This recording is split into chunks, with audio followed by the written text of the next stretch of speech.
আসসালামু আলাইকুম, তোমাদের সকলকে স্বাগতম। আমি মোহাম্মদ শহীদুল ইসলাম, MBBS 4th ইয়ার, শহীদ সোহরাওয়ার্দী মেডিকেল কলেজ। তো আজকে আমি তোমাদের সাথে আলোচনা করব তোমরা জুলজির চ্যাপ্টার 1 এই অধ্যায়টা কিভাবে পড়বে, কিভাবে পড়লে তোমাদের ক খ গ ঘ সবগুলো কমন পড়ে যাবে। আর যদি মেডিকেল ভর্তির প্রস্তুতি নাও তাহলে কিভাবে তোমার আগানো উচিত, সবগুলো এক ভিডিওর মাধ্যমে বলবো, যাতে তুমি যে শ্রেণীরই হও না কেন, HSC বা অ্যাডমিশন তোমাদের হেল্প হয়। তো দেখো, তো আমরা যে চ্যাপ্টারটা পড়বো সেটা হচ্ছে প্রাণীর বিভিন্নতা এবং শ্রেণীবিন্যাস। তো যে কোনো চ্যাপ্টার জুলজির পড়ার আগে এই চ্যাপ্টার সহ আমরা কি করব, মেডিকেলের যে দাগানো বই, সেই দাগানো বইয়ের PDF অনুযায়ী পুরো চ্যাপ্টারটা দাগায় নেব। আমরা HSCর স্টুডেন্ট হই অথবা মেডিকেল অ্যাডমিশনের স্টুডেন্ট হই, দুইজনই আমরা কি করব, পুরো বইটা আগে একবার দাগায় নিব। দাগিয়ে নিয়ে তাহলে কি হবে, আমাদের ইম্পর্ট্যান্ট লাইনগুলো সব আলাদা হয়ে যাবে, আমরা সেগুলোতে ফোকাস করে পড়ব। আনইম্পর্ট্যান্ট যেগুলো আছে ওগুলো অত কম জোর দেব। তো চলো দেখো, এই ফার্স্ট যে পেজ, এইখান থেকে কি কি আসে।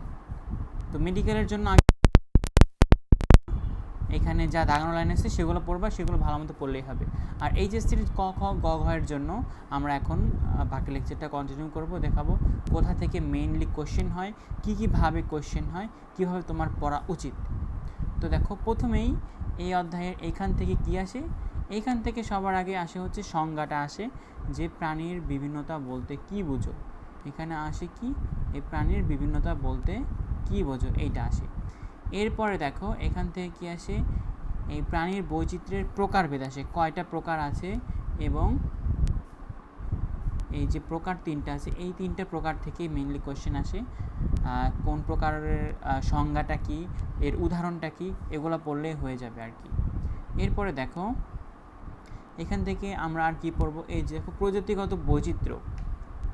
প্রজাতিগত বৈচিত্র্যকে বলা হয় কি, আন্তঃপ্রজাতিক বৈচিত্র্য। আর জিনগত বৈচিত্র্য সেটাকে কি বলা হয়, অন্তঃপ্রজাতিক বৈচিত্র্য। তো এটা আমরা খেয়াল রাখবো। তো দেখো এখান থেকে আমরা দুইটো সংজ্ঞা শিখবো, নতুন সংজ্ঞা এগুলো। মনে করো দেখো কি আছে, প্রজাতির সমৃদ্ধি বলতে কি বুঝো, প্রজাতির সমতা বলতে কি বুঝো। ওই তিনটার পাশাপাশি আমরা এই দুইটাও শিখে ফেলবো। এরপরে দেখো এইখান থেকে আর কি কি পড়বা, যে বাস্তুতন্ত্রের এইখানে ইম্পর্টেন্ট নাই, আরেকটা ইম্পর্টেন্ট কোয়েশ্চেন আছে, সেটা হচ্ছে বায়োডাইভার্সিটি হটস্পট বলতে কি বুঝো। বায়োডাইভার্সিটি হটস্পট বা জীববৈচিত্র্যের হটস্পট বলতে কি বুঝো। এটা হচ্ছে প্রাণীজগতের যে অঞ্চলে প্রজাতির বৈচিত্র্য সবচেয়ে বেশি থাকে তাকে কি বলা হয়, বায়োডাইভার্সিটি হটস্পট বলে। এই কোশ্চেনটা খ নম্বরের জন্য আসে। এটা আমি এখানে পেলাম না, হয়তো কোথাও আছে ভেতরে, তোমরা একটু দেখে নিবা। এটা বাস্তুতন্ত্রের এখান থেকে মেনলি আসে। এরপর দেখো প্রাণীর বিভিন্নতার আর কি শ্রেণীবিন্যাসের বিভিন্ন ভিত্তি, কী কী ভিত্তির উপর ভিত্তি করে আমরা ভাগ করতে পারি, এটা নিয়েও একবার গ নাম্বারে কোশ্চেন আসছিল, তাই আমাদেরকে একটু দেখা উচিত যে কী কী ভাগের উপর ভাগ করে আমরা প্রাণীকে ভাগ করতে পারি।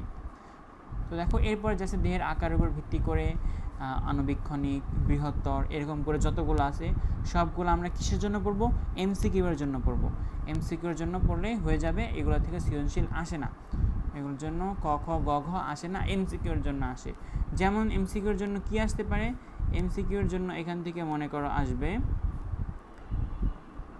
যে এই যে মাছের ফুলকার প্রতিষ্ঠান জীবাণু, এইটা মাছের ফুলকার প্রতিষ্ঠান জীবাণু, এইটা আসতে পারে যে MCQ। তারপর আসতে পারে কি, গিনিপিগের বৈজ্ঞানিক নাম, এইটাও আসতে পারে। তাহলে আমরা এগুলোর দিকে খেয়াল রাখবো। এরপরে দেখো, এরপরে ক নাম্বারের জন্য আসে যে ক্লিভেজ কাকে বলে, ক্লিভেজ কাকে বলে, এটা ক নাম্বারের জন্য আসে। এরপর দেখো ক্লিভেজের যে তিনটা ভাগ, অরীয় ক্লিভেজ, দ্বিপার্শ্বীয় ক্লিভেজ, সর্পিল ক্লিভেজ, এটা আমরা জাস্ট জেনে রাখবো। এরপর দেখো ভ্রূণ স্তর, এটা থেকে কোশ্চেন আসে যে দ্বিস্তরী প্রাণী বলতে কি বুঝো, ত্রিস্তরী প্রাণী বলতে কি বুঝো, তারপর মেসোগ্লিয়া বলতে কি বুঝো, অকোষীয় স্তর বলতে কি বুঝো। এখান থেকে খ নাম্বারের কোশ্চেন আসে, এবং এই উদাহরণগুলো দিয়ে তারা সৃজনশীল করে এবং বলে যে এটা কোন ধরনের প্রাণী, সেসব পর্বের বৈশিষ্ট্য দাও, এখান থেকে কোশ্চেন আসতে পারে। এরপর দেখো এই যে এই ছকটা অনেক বেশি ইম্পর্টেন্ট, এইখানে যে ছকটা আছে এটা অনেক বেশি ইম্পর্টেন্ট, এই ছক থেকে কোশ্চেন আসে। এরপরে ক নম্বরের জন্য ইম্পর্টেন্ট হচ্ছে যে প্রতিসাম্য বলতে কি বুঝো। একটা প্রাণীকে সমান দুইটা ভাগে ভাগ করার যে জিনিসটা সেটাকেই আমরা কি বলি, প্রতিসাম্যতা বলি। এখান থেকে যে প্রকারভেদটা আছে, 5টা প্রকারভেদ, এই 5টা প্রকারভেদ আমরা জানবো এবং উদাহরণগুলো জানবো এমসিকিউ এর জন্য। উদাহরণগুলো এমসিকিউতে আসে। আর গ এবং খ নম্বরের জন্য আসে অরীয় প্রতিসাম্য বলতে কি বুঝো, দ্বি অরীয় প্রতিসাম্য বলতে কি বুঝো। আমরা একটু এটা ভালো মতো পড়ে নিব। এরপরে আসতে পারে যে খণ্ডকায়ন বলতে কি বুঝো, তারপর অঞ্চলায়ন বলতে কি বুঝো। দুইটা সেম সেম মনে হলেও কিন্তু এটা আলাদা। খণ্ডকায়ন হলো বডিটা বিভিন্ন খণ্ডে খণ্ডে খণ্ডে খণ্ডে ভাগ হচ্ছে, আর অঞ্চলায়ন হচ্ছে মাথা একটা অঞ্চল, বুক একটা অঞ্চল, উদর একটা অঞ্চল। এটা হচ্ছে অঞ্চলায়ন। কোন কোন প্রাণীতে দেখা যায় কোনটা সেটা আমাদের জানতে হবে। যেমন পতঙ্গে দেখা যায় অঞ্চলায়ন। এরপরে দেখো ইম্পর্টেন্ট হচ্ছে সিলোম। এটা 3 স্টার ইম্পর্টেন্ট। সিলোম এটা থেকে মনে করো ক খ গ ঘ সব কিছুই আসে। এই সিলোম বলতে কি বুঝো এটা আসে। তারপর পেরিটোনিয়াম পর্দা কি এটা আসে। তারপর যে 3টা প্রকার ভেদ, অ্যাসিলোমেট, সুডোসিলোমেট, ইউসিলোমেট, এই 3টা থেকে অনেক বেশি বেশি কোয়েশ্চেন আসে। এরপরে দেখো সংবহনতন্ত্র, কঙ্কাল, এই যে ইম্পর্টেন্ট হচ্ছে নটোকর্ড, এইটা থেকে কোয়েশ্চেন আসে। নটোকর্ড কাকে বলে এটা আসে, এবং নটোকর্ডের উপর ভিত্তি করে শ্রেণীর একটা বিভাজনের উপর একটা উদ্দীপক দেয়, সেখান থেকে বলে এগুলো তুমি অ্যান্সার করো। এরপর দেখো এরপর শ্রেণীবিন্যাস। এখান থেকে আমরা কি কি পড়বো দেখো, এখানে যে 5টা রাজ্যের নাম আছে সেগুলো আমরা জানবো, মনেরা, প্রোটিস্টা, ফানজাই, প্ল্যান্টি এবং অ্যানিমেলিয়া। এবং এই অ্যানিমেলিয়া এটাকে আমরা কি করি বিস্তারিতভাবে এখানে পুরোটা পড়বো। এখান থেকে ক নম্বরের জন্য ইম্পর্টেন্ট হচ্ছে ট্যাক্সন কাকে বলে। শ্রেণীবদ্ধগত প্রত্যেকটা একককে কি বলা হয়, ট্যাক্সন বলা হয়। এরপরে দেখো এই সিরিয়ালটা আমাদের দরকার আছে, যে kingdom, phylum, class, order, family, genus, species. এটা আমাদের এই ইয়াটার দরকার আছে, কারণ কি এখান থেকে এমসিকিউ আসে যে কোনটার পরে কোনটা হবে। এবং এই যে 1 লাখ মনে করো 15 লাখ প্রজাতি, 50,000 প্রজাতি, এগুলো তো আসে না, আমরা সিরিয়ালটা মনে রাখবো তাহলেই হবে। এরপরে হচ্ছে ইম্পর্টেন্ট যে প্রজাতি কাকে বলে। প্রজাতি বলতে কি বুঝো, শ্রেণীবিন্যাসের মূল ভিত্তি বা একক হচ্ছে প্রজাতি। কিন্তু এটা মনে করো ক নাম্বারের জন্য পারফেক্ট না, এটা এমসিকিউর জন্য আসতে পারে। ক নাম্বারের জন্য পারফেক্ট সংজ্ঞাটা হচ্ছে এর নিচে যে বড় একটা সংজ্ঞা দেওয়া আছে এইটাই সংজ্ঞাটা আমাদের পড়তে হবে। এরপরে দেখো এই যে নামকরণ, এইটা খ নম্বরের জন্য মোস্ট ইম্পর্টেন্ট। দ্বিপদ নামকরণ বলতে কি বুঝো, ত্রিপদ নামকরণ বলতে কি বুঝো। দ্বিপদ নামকরণ সবাই আমরা জানি, ত্রিপদ নামকরণ কে করেন, পাখি বিজ্ঞানী স্লেজেল। এবং একটা ত্রিপদ নামকরণ করা পাখির নাম বলো, যেমন কি প্যাসার, ডোমেস্টিকাস, নিলোটিকাস, এটা আসে, এটা অনেক বেশি বেশি আসে। এরপরে দেখো এখান থেকে আমরা পড়ব টটোনিম বলতে কি বুঝি। গণপ্রজাতি এক হতে পারে, এটাকে বলা হয় কি টটোনিম। এরপরে ইম্পর্টেন্ট যেটা সেটা হচ্ছে এই দেখো এইখানে যে 9টা সিরিয়াল দেওয়া আছে এই ফাইলামের, এই 9টা সিরিয়াল বাই আমাদেরকে মনে রাখতে হবে। আমরা যদি সিরিয়াল বাই পড়তে পারি তাহলে অনেক এমসিকিউ, অনেক কিছু আমরা অনেক দ্রুত পেরে যাব। দেখো কি কি আছে, porifera, cnidaria, platyhelminthes, nematoda, mollusca, annelida, arthropoda, echinodermata, chordata. এই সিরিয়াল বাই জাস্ট আমরা সিরিয়ালটা মনে রাখবো, কোনটার পরে কোনটা হয়, এলোমেলো করবো না। আমরা মলাস্কা, নেমাটোডা, অ্যানিলিডা এগুলো উলট পালট করবো না, তাহলে অনেক জায়গায় ভেজালও হবে, অনেক ট্রিক্স আমরা বুঝতে পারবো না। এরপরে দেখো এই যে এগুলো কিন্তু আবার দরকার নেই, কয়টা প্রজাতি আছে, বাংলাদেশের প্রজাতির সংখ্যা কত, এগুলো দরকার নেই। এরপর নন কর্ডাটা, এটার অনেক কিছু বলছে, এটা আমরা সামনেও পাবো, সেখানে পড়ে নেব। এরপরে দেখো ফাইলাম, এখন থেকে শুরু, পরিফেরা থেকে শুরু করে একদম কর্ডাটা পর্যন্ত প্রতিটা পর্বেরই বিস্তারিতভাবে এখানে আলাদা করে বলা আছে। আমরা এই 9টা যে পর্ব দেওয়া আছে এখানে 9টাই একদম খুব ভালো মতো পড়বো, যাতে কোনো এমসিকিউ মিস না যায়। এবং সৃজনশীলের জন্য একটা ধারণা করে রাখবো, একটা জাস্ট ধারণা করে রাখবো, এবং একটা করে বা 2টা করে আমরা এখান থেকে কল্পনা করব, প্রাণী কল্পনা করব। সেই প্রাণী কল্পনা করে সেই প্রাণীর জিনিসগুলো আমরা লিখে দেবো, তাহলে সৃজনশীল আমাদের কমন পড়ে যাবে। যেমন দেখো এইখানে এই বৈশিষ্ট্যগুলো পড়ার জন্য আমাদের এই যে একটা দেওয়া আছে, চিত্র দেওয়া আছে, এই চিত্রটার সাথে যদি আমরা মিলাই তাহলে কিন্তু পুরোটা আমাদের পড়া হয়ে যাবে। এরপর দেখো নিডারিয়া আমরা কিসের সাথে মিলাবো? হাইড্রার সাথে মিলাবো, এইটার সাথে মিলাবো, বা হাইড্রা যেটা আছে আমরা চিনি হাইড্রা এরকম এরকম এরকম এরকম, এটা আছে হাইড্রার সাথে মিলাবো, তাহলে কিন্তু পড়াটা অনেক হয়ে যাবে। এরপর প্লাটিহেলমিনথিস, নেমাটোডা, এগুলো সব সব ইম্পর্টেন্ট, অনেক বেশি বেশি ইম্পর্টেন্ট। তো এগুলো আমাদের কি করতে হবে? আলাদা করে পড়তে হবে যাতে কোনো এমসিকিউ মিস না যায়। আর সৃজনশীলের জন্য কয়েকটা স্পেশাল বৈশিষ্ট্য মনে রাখলেই হবে, সেগুলো আমরা পরীক্ষার মধ্যে লিখে দিলেই হয়ে যাবে, এত কষ্ট করার দরকার নেই। সবগুলো বৈশিষ্ট্য আলাদা করে শেষে দেওয়া আছে, সেখান থেকেও আমরা পড়তে পারি। আর যারা অনেক ভালো করতে চাও তাদের কিন্তু সব কিছুই পড়তে হবে এখানে, এটা বাদ দেওয়া যাবে না। এরপরে দেখো করডাটা, এই যে করডাটা আমাদের এখান থেকে পড়তে হবে। করডাটা পর্বের বৈশিষ্ট্যগুলো কী কী আছে এগুলো ইম্পর্টেন্ট। নটোকর্ড তো আগেই পড়লাম, নার্ভ কর্ডটা একটু ভালো মতো পড়বা এখান থেকে।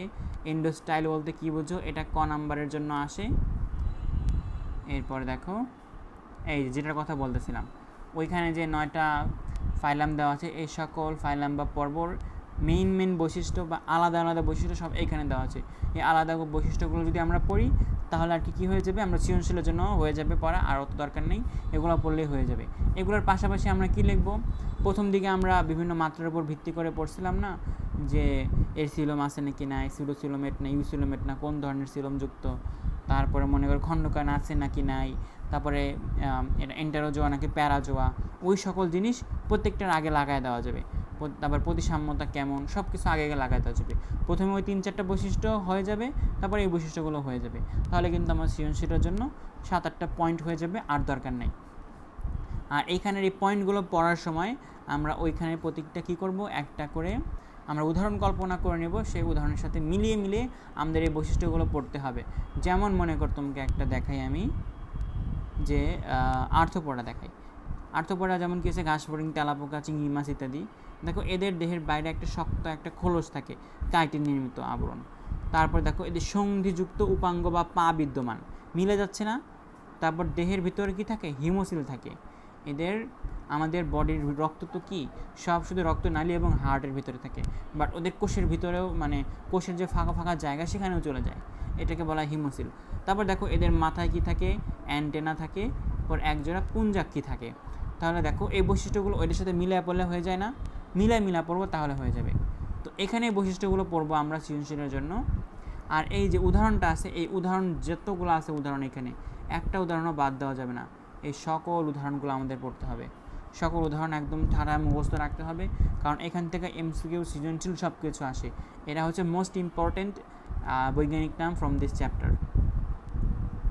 এরপর দেখো করডাটা, এই করডাটার যে ওখানে আমরা যে 9টা পর্ব পড়লাম না, এখানে আমাদের ঠিক একইভাবে করডাটার এটা আমাদের পড়তে হবে। করডাটার এটা আমাদের পড়তে হবে। কেন পড়বো এটা? কারণ এটা পড়লে আমাদের নেক্সট পড়াটা অনেক ইজি হয়ে যাবে। যেমন ইউরোকর্ডাটাকে অ্যাসিডিসিয়া, থেলিসিয়া, লার্ভেসিয়া, সেফালোকর্ডাটা, তারপর ভার্টিব্রাটাকে ন্যাথোস্টোমাটা, সাইক্লোস্টোমাটাকে ভাগ করা হয়েছে। সাইক্লোস্টোমাটার মধ্যে মিক্সিনি, পেট্রোমাইজোন্টিডা, তারপর ন্যাথোস্টোমাটার মধ্যে chondrichthyes, actinopterygii, sarcopterygii, amphibia, reptilia, aves, Mammalia.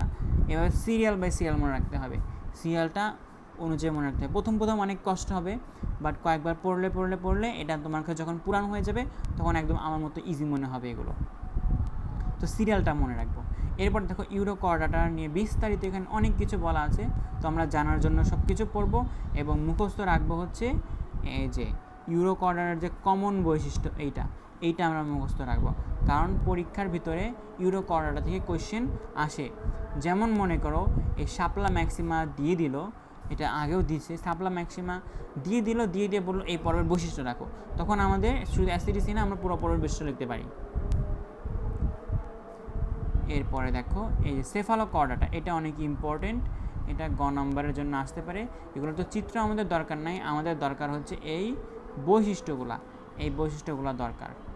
তারপরে দেখো একে বলা হয় ভল্লমাকার প্রাণী। কেন বলা হয় ভল্লমাকার প্রাণী, এটা ক নম্বরে আসতে পারে। এরপর দেখো ভার্টিব্রাটা, এই ভার্টিব্রাটার বৈশিষ্ট্যগুলো আর ওইখানে আমরা কর্ডাটার বৈশিষ্ট্য পড়লাম, প্রায় অনেকটা মিল পাবা, মিলে পড়বা। এরপর দেখো এই সাইক্লোস্টোমাটার মধ্যে মিক্সিনি এবং পেট্রোমাইজোনটিটা, এই দুইটা অনেক বেশি ইম্পর্টেন্ট। এই দুইটা থেকে অনেক কোয়েশ্চেন আসে। তো এই দুইটা পড়ার টেকনিকটা কি, দুইটার বৈশিষ্ট্যকে পাশাপাশি রাখবো এবং চিত্র দেখে দেখে পড়বো। দেখো চিত্র দেখে দেখে পড়ার সুবিধা কি, দেখো এর পিঠের দিকে দেখো কোনো কি নাই, এর পিঠের দিকে কোনো পৃষ্ঠপাকনা নাই, বাট এর পিঠের দিকে পৃষ্ঠপাকনা আছে। এর যদি আমরা ইমেজ কল্পনা করি তাহলে কিন্তু হয়ে যায়। এর মুখে কর্ষিকা আছে, বাট এর মুখে কর্ষিকা নাই, উল্টা এর মুখে একটা চোয়াল আছে। তো এই সকল বৈশিষ্ট্য তুমি এখানে পাবা, এই বৈশিষ্ট্য দেখে দেখে দেখে দেখে পড়বা। আর মেইন জিনিসটা হচ্ছে কি, দুইটাকে ভাগ করে বৈশিষ্ট্যগুলো আলাদা আলাদা আলাদা আলাদা করে পড়বো, এবং এটার ছক কিন্তু লাস্টের দিকে দেওয়া আছে, আমরা সেই ছকটা ফলো করব, তাহলে হয়ে যাবে। এরপর দেখো কন্ড্রিকথিস, অ্যাক্টিনোপটেরিজি, সার্কোপটেরিজি, এই তিনটাকে আমরা একটা ছকের ভিতর নিয়ে আসবো, ছক ছক করে পড়ব। প্রতিটা ছকেই এদের বৈশিষ্ট্যগুলোকে আলাদা আলাদা করে লিখব। যেমন এর পাখনা কীরকম, রশ্মিযুক্ত নাকি রশ্মিময় নাকি মাংসল, তারপরে এর আইসটা কেমন, প্লাকয়েড আইস, সাইক্লয়েড আইস নাকি টিনয়েড আইস নাকি গনয়েড আইস, কীরকম হয় সেটা পড়বো। এর লেজটা কেমন, হোমো সার্কাল, হেটেরো সার্কাল নাকি ডাইফি সার্কাল, এইভাবে আমরা পড়বো। তারপর আরও অনেক বৈশিষ্ট্য আমরা ভাগ করতে পারি নিষেকের উপর ভিত্তি করে, তারপরে মনে করো কোথায় থাকে এসবের উপর ভিত্তি করে। এইটা নিয়েও ছক একটা লাস্টের দিকে দেওয়া আছে, সেই ছকটা ফলো করে আমরা এখান থেকে পড়ে ফেলবো।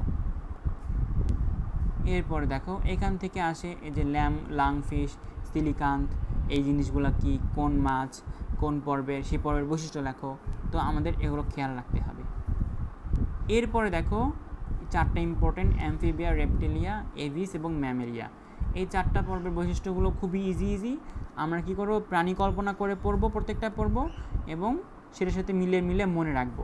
এবং এইখানেও কি করব, আমরা এই চারটার জন্য ছক করব, সাথে মাছ যে পড়লাম আগে কিছুক্ষণ আগে, সে মাছের ছক করব। টোটাল এই চারটা আর একটা পাঁচটা ছক নিয়ে আমি প্রত্যেকটার জন্য বৈশিষ্ট্যগুলো কম্পেয়ার করে করে পড়ে পড়বো। তো এইগুলোর কম্প্যারিজন এই লাস্টের দিকে দেওয়া আছে, যেটার কথা বলতেছিলাম আমি। এই দেখো, এই যে দেখো এইখানের বৈজ্ঞানিক নামগুলো আমরা পড়তে পারি, এইখানে ইম্পর্টেন্ট যে বৈজ্ঞানিক নামগুলো দেওয়া আছে, এই সকল বৈজ্ঞানিক নামগুলো আমরা পড়তে পারি। এরপরে যার কথা বলতেছিলাম, এই দেখো এইখানে আমাদের মোস্ট ইম্পর্টেন্ট চ্যাপ্টারে যা যা আসে, করডাটা এবং নন করডাটা বা কর্ডেট প্রাণী নন কর্ডেট প্রাণীর মধ্যে পার্থক্য, মেরুদণ্ডী অমেরুদণ্ডী প্রাণীর মধ্যে পার্থক্য, এই যেটার কথা বলছিলাম অ্যাক্টিনোপটেরিজি, সার্কোপটেরিজি, এই দুইটার মধ্যে যে মানে অ্যাক্টিনোপটেরিজি, সার্কোপটেরিজি আর প্রথম দিকে যেগুলো ছিল সেগুলো। এরপরে যে বললাম মিক্সিনি, পেট্রোমাইজোনটিরা, সেগুলোর মধ্যেও পার্থক্য আছে এখানে। আর মোস্ট ইম্পর্টেন্ট হচ্ছে এইটা, এখানে মাছ, উভচর, সরীসৃপ, পাখি, স্তন্যপায়ী, এই পাঁচটা যে দেওয়া আছে, এই পাঁচটাকে আমরা একসাথে পড়বো, তাহলে আমাদের বারবার কষ্ট করতে হবে না। কার ত্বক কেমন, কার চরণাঙ্গ কেমন, গলবিভাগ, ফুলকার অন্ত্র কেমন, এগুলো আমরা 7-8টা পয়েন্ট মনে রাখবো, সেই পয়েন্ট অনুযায়ী পরীক্ষার খাতায় লিখবো, তাহলে অনেক কিন্তু ইজি হয়ে যাবে। আর এই দিকে দেখো এইখানে করডাটার কয়েকটা ভাগ দিছে, যেমন প্রোটোথেরিয়া, মেটাথেরিয়া, ইউথেরিয়া, এগুলো এমসিকিউর জন্য পড়বো। এগুলো থেকে ওরকম কোয়েশ্চেন আসে না, যদি কোয়েশ্চেন কঠিন করতে চাই তখন আসতে পারে। তো সেজন্য কী করবো, আমরা কোনো কিছু বাদ দেবো না, সব কিছু রিডিং দিয়ে পড়বো, 2-3 বার রিডিং দিব। আর ইম্পর্টেন্ট যা যা বললাম সেই ইম্পর্টেন্ট জিনিসগুলো পড়বো। যেসব জায়গায় ছক করে পড়তে বললাম সেখানে ছক করে পড়বা। যেখানে বললাম যে তোমরা ইমেজ কল্পনা করো বা একটা প্রাণী কল্পনা করো, সেই প্রাণীর সাথে বৈশিষ্ট্য মিলায় পড়ো, তাহলে পরীক্ষার খাতায় যখন ওইটা আসবে তখন আমরা সেই প্রাণীকে মাথায় কল্পনা করব এবং খাতায় লিখব। মনে করো একটা ঘাস ফড়িংয়ের কথা কল্পনা করলাম, এটা আর্থ্রোপোডা, এর মুখপাঙ্গ আছে, এর পাগুলো মানে সন্ধিযুক্ত অনেক বড় বড়, তারপর এর 3টা খণ্ড আছে, মাথা, বুক, উদর, এর মাথা অ্যান্টেনা আছে, তারপর পুঞ্জাক্ষী আছে, সরলাক্ষী আছে, এগুলো সব আমি ওইখানে পড়ছিলাম আর ওই প্রাণীর সাথে কল্পনা করছিলাম। তাহলে এখন আমার পরীক্ষায় আসছে, আমি প্রাণীটাকে কল্পনা করছি এবং কী করলাম, আমি লিখে দিলাম। তো এটাই হচ্ছে টেকনিক। এই টেকনিকগুলো ফলো করলে এই অধ্যায়টা অনেক ইজি হয়ে যাবে। তো আশা করি বুঝতে পারছো।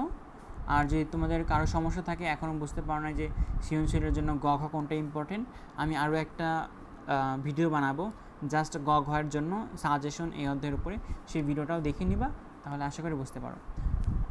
তো এই ছিল আজকের এই ভিডিও, আশা করি বুঝতে পারছো। নেক্সট ভিডিওতে আবার তোমাদের সাথে দেখা হবে।